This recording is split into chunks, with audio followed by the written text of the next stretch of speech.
Okay, this is the Muzix installation video. This is designed and intended for new Muzix users. So if you just purchased the app and would like to know how to get it installed and running right, this is the video for you. Okay, so you've downloaded Muzix, presumably then at some point or somewhere on your desktop, or excuse me, on your main page. There's the Muzix icon on this particular device, which is a iPhone 32 gig iPhone. This is a 3GS, actually, iPhone. There's an icon that looks very much like this. Down in the lower right-hand corner, you'll see there's our Muzix icon. So let's touch that, and this is what you should see when you first start up Muzix. First thing that pops up is the help screen. There are a number of help screens in version 1.11 and subsequent versions of Muzix that help, and we'll actually be talking about all of this information in our intro. So we'll be disabling and dispelling most of these, but let's stop for a moment and talk about this first message. Here on the first message you see when you first start up Muzix says, for full product information including the latest updates, user forms, and the complete documentation, please visit the Muzix website, and then there's a yellow link. Let's go ahead just to show you how this works. We'll touch on that link, and on this iPhone it will fire up Safari and will zip over to the Muzix app home site. Now normally, of course, you'd want to access this on your PC and probably won't want to switch to landscape mode, but I want to just mention one important thing. There's our Facebook page, but down here there are a couple of icons that's relatively important.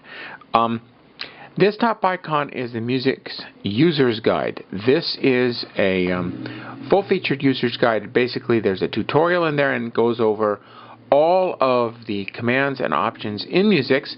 If you're a Muzix user, we highly recommend that you download that and have a look at it. You can download it by just touching. I'm not going to do it on this iPhone because PDF files don't happen to work on this particular phone. But just touch on or click on that Adobe PDF icon, and you should be able to get the user's guide, and I would highly recommend that. Also, there are a number of videos, this one and others that are available on the website. So let's go back to our Muzix app, and we're going to disable that, and we're really not going to talk a little bit about this or any more about these help screens because we're going to talk about them in this video. So first of all, let's talk a little bit about what you've got here. This is the Muzix initial splash screen. You generally won't see this, a Muzix logo or any of this information after the system has been initialized. But initially, there's a little message that says press and hold to add music, which we'll talk about in just a second. Music consists of a hierarchy of categories, and what you're currently looking at, it's what we call the home or the top category. In the upper right-hand corner of the screen, if you look up here, you'll see there's a large number 1 and a smaller number 1 in blue. The large number 1 is the total number of the large number 1 is the current page that you're on, and the blue number 1 is the total number of pages. Of course, we just fired it up, so there's only one page. Now, the thing that you really need, one important thing you really need to know and realize is that to the left of the starting page is the Muzix play queue. So if you move that, and again we're going to disable the help screens because that's exactly what we're talking about. So this is the Muzix play queue. As you select music, this is where it is listed, and this is where it's played. The first item of the play queue is always the item you're currently playing.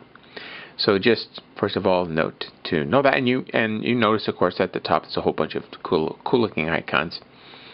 And and one other thing which might be helpful is this little information icon or button over here on the right. If you touch that, it'll always give you the address of the home page, the Muzix home page. Probably the first thing you'd like to do is add some music. I mean, that is the whole purpose of Muzix, after all. So let's show you how to do that. For that, we start by doing exactly what it says at the bottom of the first screen, and that is press and hold. So let's do that. Press and hold. And up pops what we call the category alert screen. So what we have here is a list of options, basically, things that you can do in the current category. We may add music, we may add subcategories, we may create a new playlist, we may add a new page to the end of the category, and we can clear all of the icons on the current page. We'll go through all of these in other videos, but for the moment, since this is just an intro, let's start with adding some music. Touch Add Music button, and it pops up the music selector, which should look really familiar to users of iPhones and iPods. So here we have a list of all of the songs. You'll notice down here at the bottom there's a number of groupings. We have the all albums, we have the artists, we have the songs, and we have compilations. So let's see, let's go over to artists for a moment and go up here. Let's see, what should we do? Michael Bublé. Let's go to Michael Bublé. Now, one of the most powerful features of this selector is you can pick all of the songs on the current screen. I could go into one of these albums and pick individual songs if I wanted from one of the albums, but for the moment, let's go ahead and touch on Add All Songs. That will add everything that's in this particular grouping, which is all of Michael Bublé's stuff. So we're going to touch on the Done button up in the upper right-hand corner. And we currently have 5 songs from Michael Bublé on this in this database, in this iTunes database. And you'll see it's created icons. And although it's kind of hard to see because of the Muzix logo, and again, once again, this logo will go away after the system is started the second time. Down here, though, is an interesting icon that we can probably look at for a second. Up top, you see the album art, and below is some text. The text is simply the track name, the name of the track. If we touch on it, you'll notice that it gets put in this little black bar at the top. This is what we call the mini queue. It is a representation of what's currently in the play queue. If we touch other songs, they get added to the play queue. Now, you remember at the beginning we mentioned that the play queue is to the left. Well, let's move over to the left and have a look at what we've got. In fact, let's pause it for the moment so we don't have to talk over the music. And here we have the 4 songs that we've currently added. One of the most powerful features, and probably one of them that you may use a lot in Muzix, is the delete capability. You can either delete single songs or the entire playlist by simply touching. Let's demonstrate that. Suppose we wanted to delete this Fever song. We'll touch on that. And if we again touch, see if I can do this so you can see it, on this leftmost icon, which is the trash can or delete icon, if we touch on that, you can get it. There. You'll see that Fever was deleted. Touching outside of the playlist removes the selection.